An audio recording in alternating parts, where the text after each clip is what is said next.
All right, 3, 2, 1. Stay gold.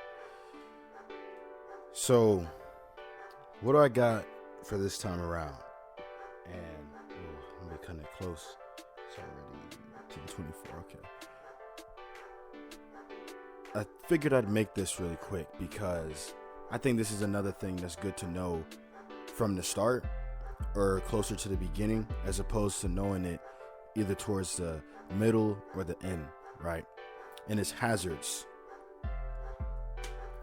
The thing about hazards is hazards come in so many different forms. And those forms are influenced by what it is you're doing. This is why I always say, making money is making money.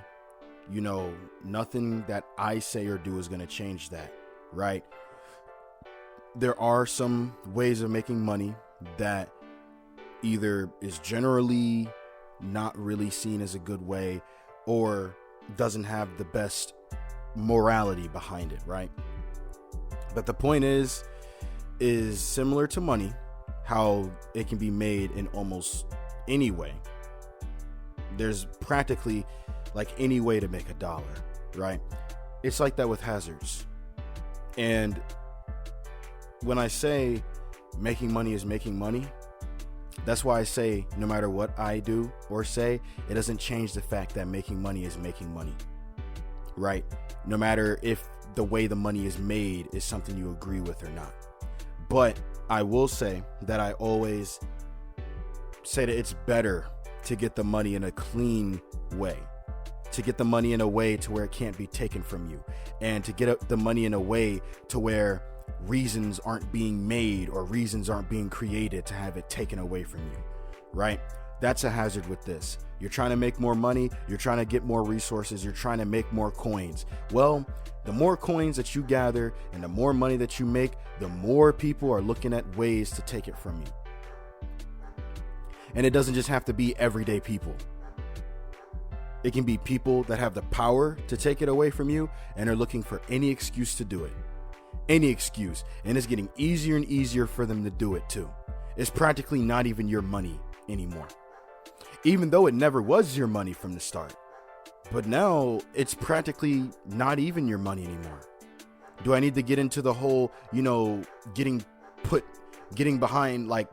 into containment and then, there's a price to get out now. Everything is just a cash grab or a paycheck. You need to know this if you want to make big money, if you want to make life-changing money.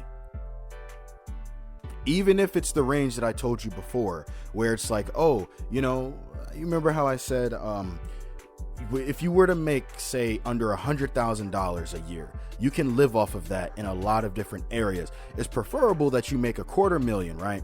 That should be the big goal that you go for, right? That should be the ultimate goal for now, to get $250,000 made in like a year or 2 years, or just have that in savings. Now you can live comfortably.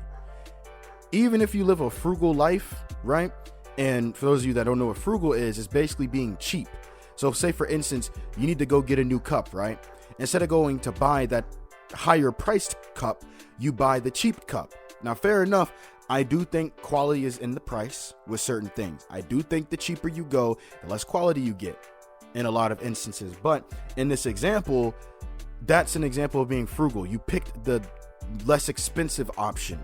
That cup might break faster than the other cup, but if you think about it, glassware is glassware. I don't think the way that you make glass cups changes the durability of these things. Buying a glass cup set of like 30 cups for like $80 or something. I don't know. I haven't done that before, right? Versus buying plastic cups. Don't they serve the same purpose? They both hold liquids. The plastic cups probably hold more because they aren't made from thick glass. So if you really want to be technical, it's thinner walls, so therefore the volume is slightly bigger. But these are examples of comparing stuff, right? But if you were to make, $250,000, you could live off of that comfortably. Even if you weren't the most frugal person, as long as you are still making income, you always want to still have money coming in. But if you have that giant egg that's just there, and whenever it needs to be hatched, it can be hatched for when times get tough. Now you made life-changing money. And it doesn't even need to be $250,000. You could split that in half, basically. And that's still pretty comfortable living. But like I said, once you split it in half, you probably want money coming in, because you don't want to use your savings as if it's your check, if that makes sense.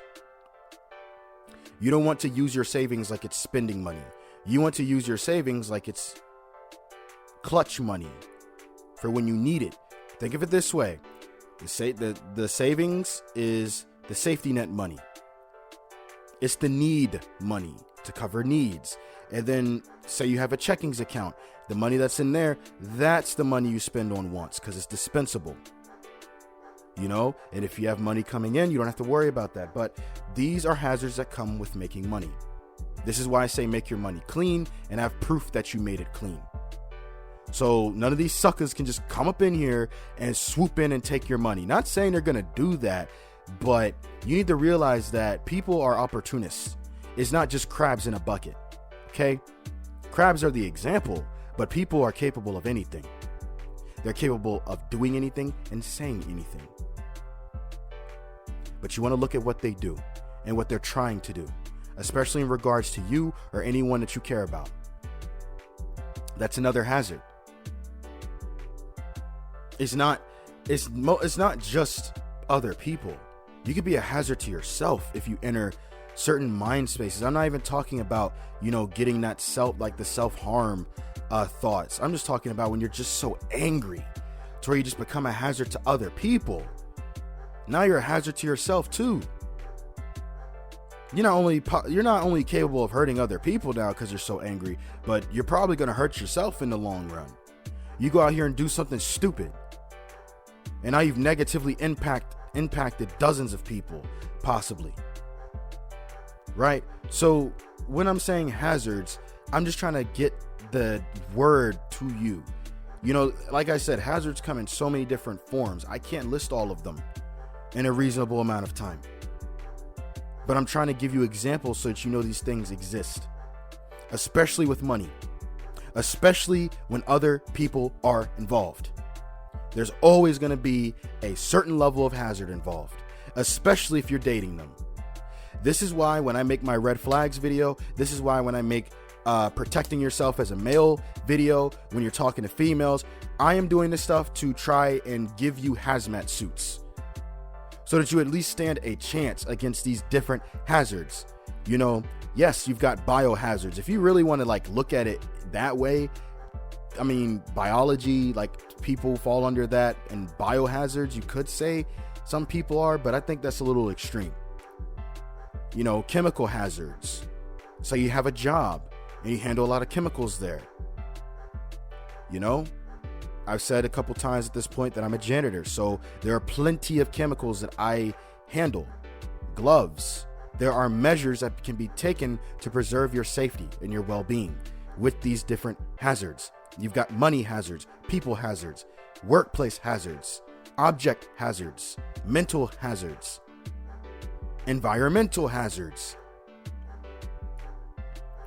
One of the biggest environmental hazards that make me paranoid is the environmental hazard. I'm not going to say the name, but it can happen practically anywhere, and you're almost never going to know when it happens until it happens. And then it can get bigger and bigger and bigger and just swallow more and more stuff until you've got a giant hole in the ground.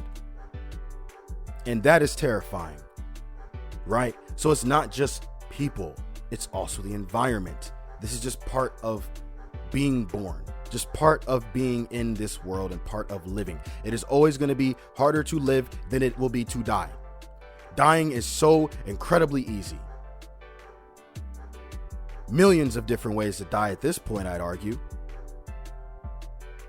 But only so many ways to live, right? Maybe that's not true either. There's endless ways to live. But it's always going to be a fight to stay alive. It's easy to just give up and die.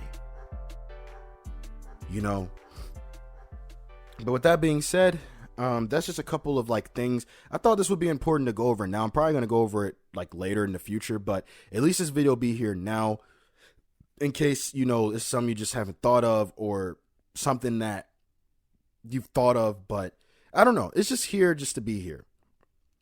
And with more time, you know, different videos like this that cover different topics that maybe wasn't thought of or maybe doesn't get a lot of attention, they can be brought to light through these videos, and hopefully, you know, you can get something out of them. So anyways, take what you need, leave what you don't. Turn to gold.